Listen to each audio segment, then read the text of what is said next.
U Osijeku, gradu na Dravi, rodile su se mnoge znamenite osobe. Među njima Jagoda Truhelka, hrvatska pripovjedačica, a 2. veljače 1865. i njezin brat Ćiro, budući arheolog i povjesničar umjetnosti.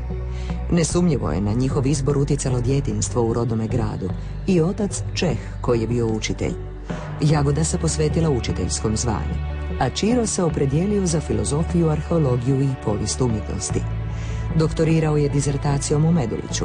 Jedno je vrijeme bio kustos u Strossmayerovoj galeriji u Zagrebu. Godine 1886. Ćiro Truhelka postao je prvi kustos budućega Zemaljskog muzeja Bosne i Hercegovine sa zadaćom da pripremi njegovo otvorenje. Imao je 21 godinu kada je došao u Sarajevo i u njemu je ostao 4 desetljeća. U Zemaljskom muzeju Truhelka se brinuo za gotovo sve zbirke. Kao kustos uredio je bosanske paviljone na evropskim izložbama.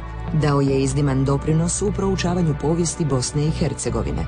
Bavio se iskopavanjem arheoloških nalazišta te ilirskih grobova i gradina na Glasnicu, stojaničarskog naselja u Donjoj dolini. Pisao je o prapovijesnim rimskim i srednjovjekovnim nalazima, o turskim ispravama, stečcima, rimskom i srednjovjekovnom novcu i bosančici.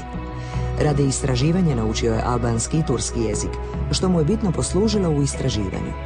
Uređivao je glasnik Zemaljskog muzeja te objavio niz dijela koja govore o povijesti srednjovjekovne Bosne.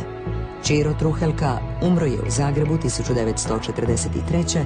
u 78. godini, a njegova sestra Jagoda doživjela je duboku starost i umrla u 92. godini.